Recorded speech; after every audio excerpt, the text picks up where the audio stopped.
Hey, Carla, are you there? I just wanted to let you know that I have some plans to go to eat with some friends tomorrow.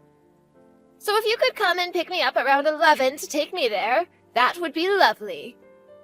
Hello, Rhonda. Thank you for reaching out. I'm really sorry, but I'm going to be at work tomorrow. I don't think that I'll be able to make it over to your house by 11. Work? What do you mean, work? I thought that you worked from home. I don't see how needing to work tomorrow would keep you from coming to get me when you'll be at home all day anyway. I know, and I really am sorry, but something's come up and I'm just not going to be able to leave. Oh, come on. This will be really, really quick, I swear. You'll come pick me up at 11, and I promise that you'll be home before even noon. It will just take a second. I'm sorry, Rhonda, but I really don't think that it will. I know how much time it takes to go to your house and drive you around. So I think that tomorrow you'll have to find someone else to drive you, or else take an Uber or the bus or something. No, that is just unacceptable. You aren't allowed to deny me this, Carla. Besides, I already told my friends that my daughter-in-law would be joining us for lunch. But this is the first that I'm hearing about these plans, and now you're telling me that they're tomorrow? I thought I told you that I would only allow you to work if you were going to do it from home, specifically so that I could have you do things for me when I needed them. But if you can't even do that, then you should just go back to being a housewife.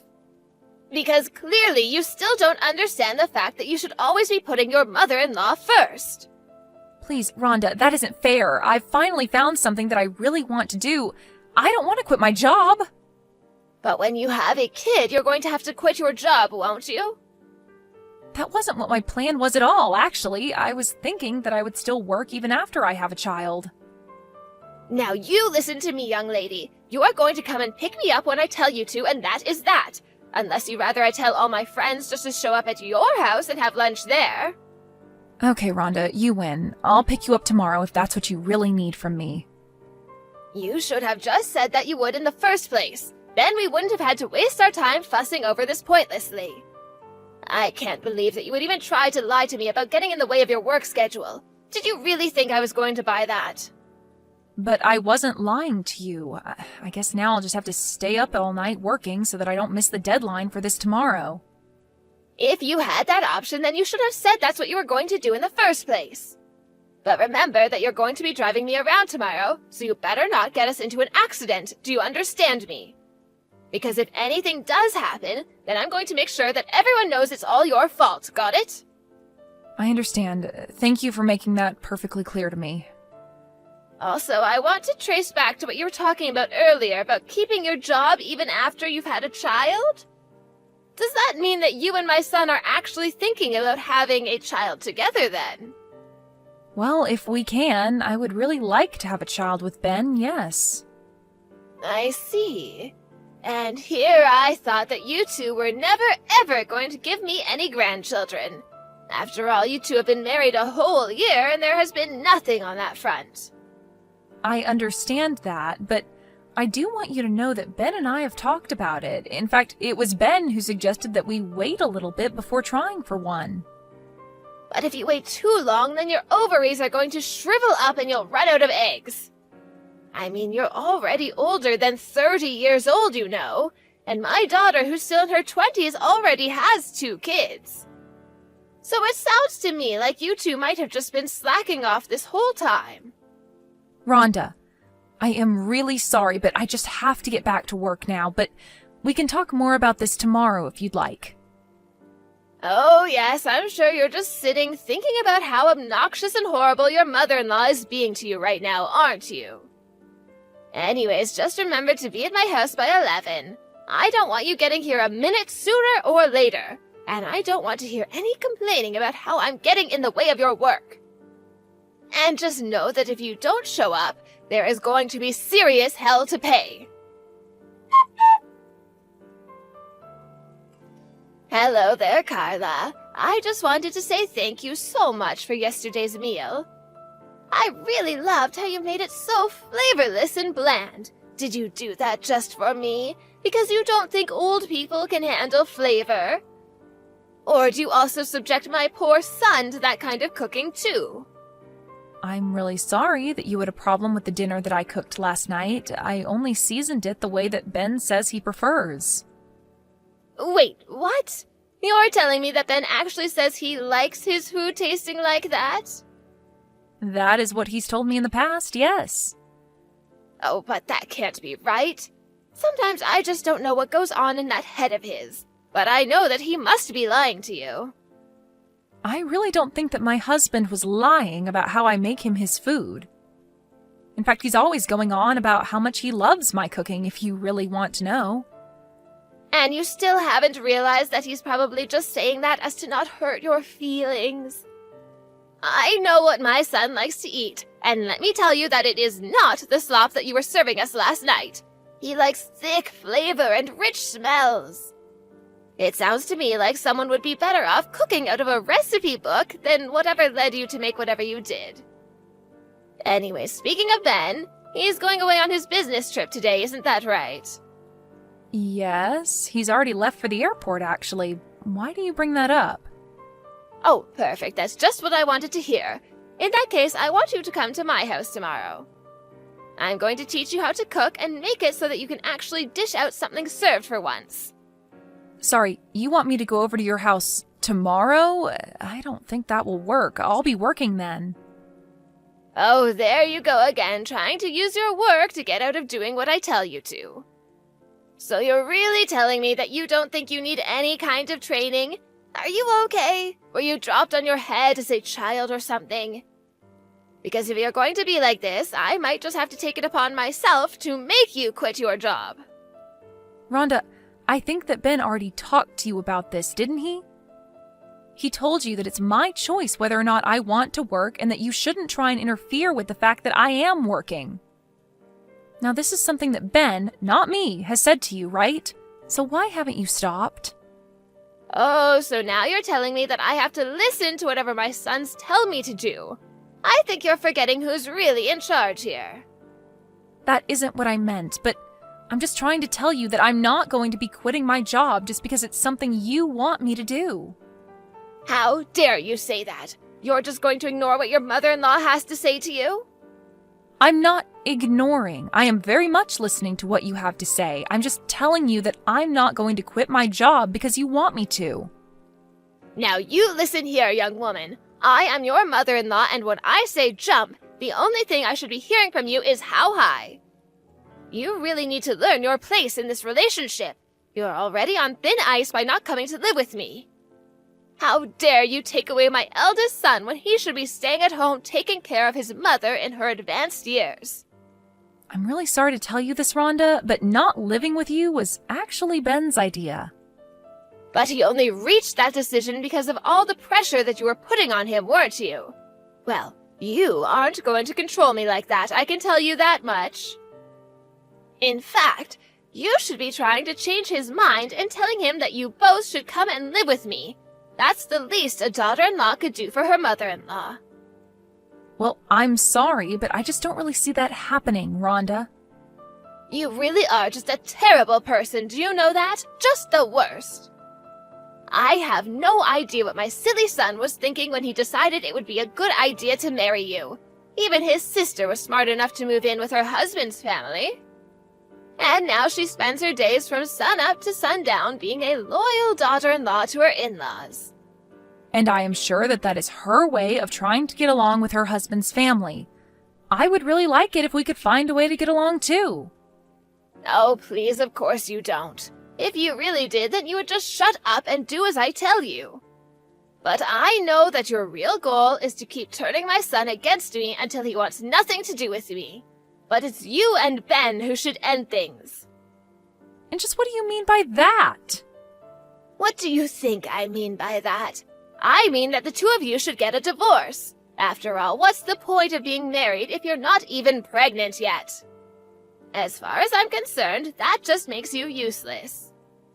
And at least if the two of you did break up, then Ben might be able to find a decent wife for himself.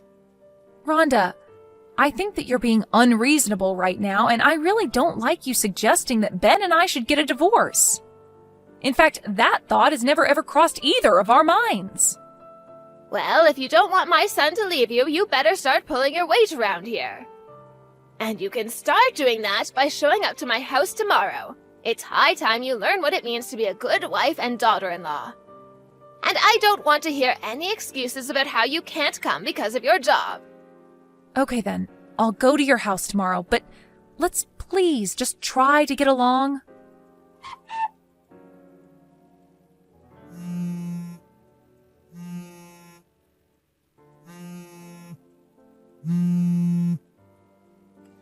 Oh, hey there, Kate. Sorry I wasn't able to take your calls. There was actually something that I was wanting to talk to you about as well, so maybe we should arrange a time we can both talk. Carla, I want to know what your deal is. How can you hurt my mom like that? My mom called me out to go and visit her at home, and she was bleeding from her head. She told me that you did that to her. What's the matter with you? I'm going to call the cops on you. I don't think that there's any need for you to go and do that. What are you talking about? You think I'm just going to let you get away with this? No, I'm not trying to get away with anything, and I'm not trying to run away.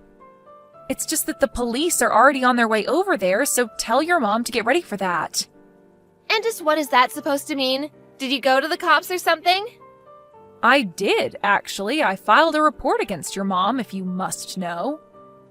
Hold on a second. What are you even talking about right now, Carla? You hurt my mom and made her bleed, and yet you're the one trying to file a report against her? Or did you just turn yourself in? I don't get what's going on here. That much I already know, but the fact of the matter is that your mom was the one who hurt me when she pushed me down the stairs. Wait, what? I'm still confused. Now you're telling me that my mom fell down some stairs? But what about her bleeding head injuries? I don't know about that, but I was the one who fell down the stairs while she just stood there and watched. Carla, are you telling the truth about all of this? Of course I am. I don't have any kind of video evidence, if that's what you're after, but I do have an audio recording of it happening. I suppose that will have to serve as the proof that I have of what happened. You were recording the whole thing? But why? I'm still just confused here. I made a recording so that I would have proof of all the horrible things that your mom was saying to me. And it wasn't just this one time that she was doing this. She's been treating me horribly ever since I married your brother. I have talked about this with Ben, and it's getting to the point that we're thinking of just cutting communication off with your mom entirely. I don't believe it. Was my mom really bullying you? I really had no idea. Well, I'm very sorry that you had to find out like this. To be honest, it was something that I didn't want you to get dragged into. No, you don't have to apologize to me. I'm the one who should be sorry. I mean, I had no idea that this was going on this whole time. I appreciate you saying that, but you shouldn't feel guilty about this either, you know? I thought that if I just kept it to myself, that your mom and I would be able to work things out between ourselves, but I guess there was never even a chance of that happening, and I see that now. You know, I also know what it's like to have your in-laws bully you. What do you mean by that? It's just that, well, my husband's parents have also been bullying me ever since I moved in with them. You're kidding me, but when your mom talks about it, she makes it sound like things are going great for you. But I guess I never did ask you yourself about how things are going. I know, but it's really okay. I understand the feeling of not wanting to bother others with what you think is something you can handle on your own. But this isn't about me. It's about you and my mom. I'll tell her what you've told me and explain to her that she's in big trouble. I really am so sorry for sucking you into this, Kate, but thank you so much for understanding. Of course I understand. And thank you for telling me about this. Carla, are you there? I was wondering if you and I could have a little chat. Maybe I could go over to your house and we could discuss things just the two of us. I thought that both of your children made it very clear to you that you are not to get near me, no? Of course. But then maybe I should just text you about what I wanted to talk about. I just really want to apologize for what happened the other day.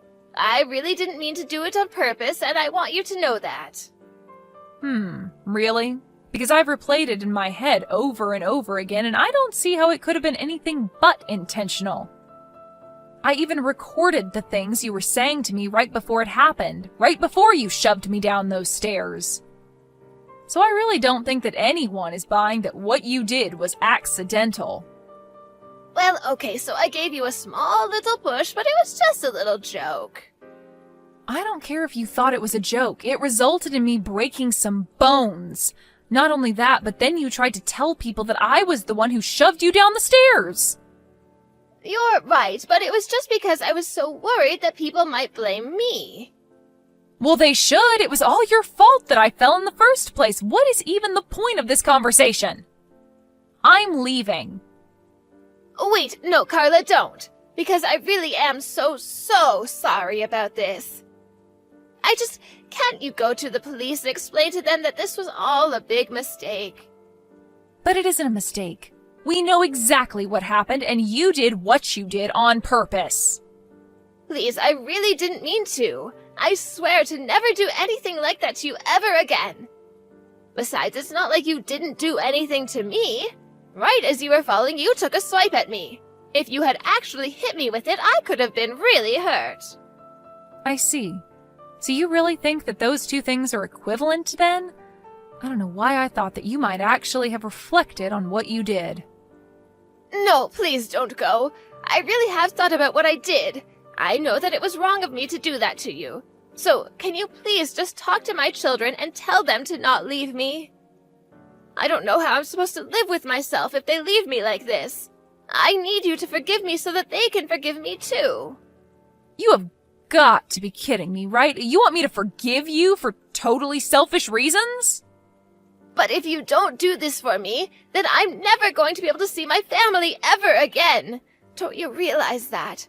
I just need you to go talk to my children and the cops and tell them that this was all just one big mistake. And just why should I go and do all of this for you when you haven't even given me a real apology?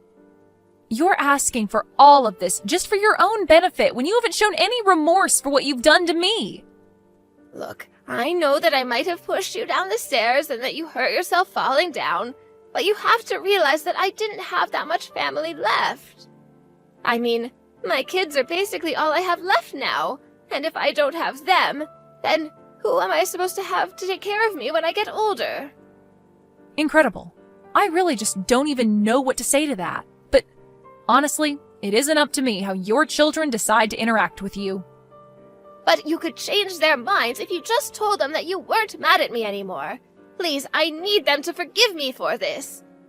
I'm begging you here. You don't know what this is going to do to me. I don't have any more kids in my life. You can beg me for this all you want, but I don't think that anything is going to change until you realize that you've done this all to yourself. I've tried explaining to you over and over again that I had my own life and career to worry about, and yet you constantly kept trying to control me. Then Ben went away for his business trip, and you tried to wedge yourself into my life even more than before. And all the while you were saying all kinds of terrible things to me. Did you think that I wasn't being patient with you? That I didn't have my own limits of what I would take from you? That you could just treat people like that without any consequences? I am so sorry, Carla. You have to believe me. I mean, you know that I never really wanted you and Ben to get divorced, right? I was just saying a bunch of stupid things. I just hoped that if I talked to you like that it might have pushed you to be a better wife. And that's why you had to push me down the stairs? How was that supposed to make me into a better wife, huh? I just wasn't thinking in that moment, and my arms just moved of their own, I swear. You have to forgive me. It was just an accident. I have already told you that I am not going to forgive you for what you did to me.